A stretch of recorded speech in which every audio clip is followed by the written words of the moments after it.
Guys, ഇന്നൊരു water ഈറ്റിൻ്റെ ഇടയാണ്. അപ്പം ഞാൻ ഒരു ഗ്ലാസ്സിൽ വെള്ളം കുടിച്ചെന്ന് പറയണമെന്നുണ്ട്. പക്ഷേ രാവിലെ തന്നെ രണ്ടാമതിനകത്താണ് വെള്ളം കുടിച്ചത്. അപ്പം നമുക്ക് രാവിലത്തെ ഫുഡ് എന്ന് പറഞ്ഞാൽ ചപ്പാത്തിയും കടലക്കറിയാണ്. പിന്നെ പാലും വെള്ളത്തിനകത്ത് ഒരു ഇച്ചിരി ബ്രൂ ഇട്ടത്. അപ്പോൾ ചപ്പാത്തി നല്ല അടിപൊളിയായിരുന്നു. കടലക്കറി നല്ല പ്രോട്ടീനാണ് കേട്ടോ. അപ്പോൾ നല്ലപോലെ ഞാൻ കഴിച്ചിട്ടുണ്ടായിരുന്നു. എനിക്ക് നല്ല ഇഷ്ടമാണ്. അത് കഴിഞ്ഞിട്ട് നമ്മൾ സപ്ലിമെൻറ്റ് എടുക്കുന്നുണ്ടായിരുന്നു.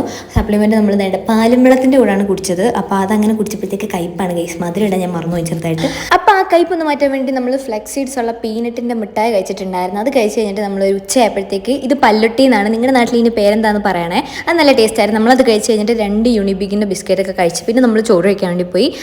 ക്യാരറ്റ് തോരൻ ഉണ്ടായിരുന്നു, അതെന്താ എരിശ്ശേരിയാണെന്ന് തോന്നുന്നു. പിന്നെ നാരങ്ങാച്ചാറും പപ്പടവും കൂട്ടി നമ്മൾ ഉച്ചയ്ക്കത്തെ ഫുഡ് കഴിച്ചു. പിന്നെ നമ്മൾ വൈകിട്ട് നമുക്ക് ചായ ഉണ്ടായിരുന്നു. ചായയും യൂണിബിക്കിൻ്റെ ബിസ്ക്കറ്റും കൂടെ നമ്മൾ കഴിച്ചു.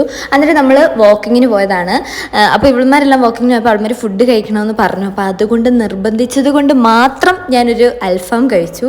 അൽഫാമും മയനൈസും ചട്നിയും ഒക്കെ കുബൂസൊക്കെ കൂട്ടിയിട്ട് കഴിച്ചു. നല്ല വയറ് നിറഞ്ഞു. പിന്നെ നമ്മൾ തിരിച്ചു വന്നിട്ട് നമ്മൾ എഗെയിൻ നമുക്കൊരു സപ്ലിമെൻ്റ് ഉണ്ടായിരുന്നു. അതിങ്ങനെ നമ്മൾ കടിച്ച് പൊട്ടിച്ച് കഴിക്കേണ്ട സാധനമാണ്. പക്ഷേ എന്നാലും ഞാൻ കുറച്ച് വെള്ളം കുടിക്കും. അപ്പോൾ അത്രയുള്ള ഗൈസ്, അടുത്തെടുക്കണം. ടാറ്റാ.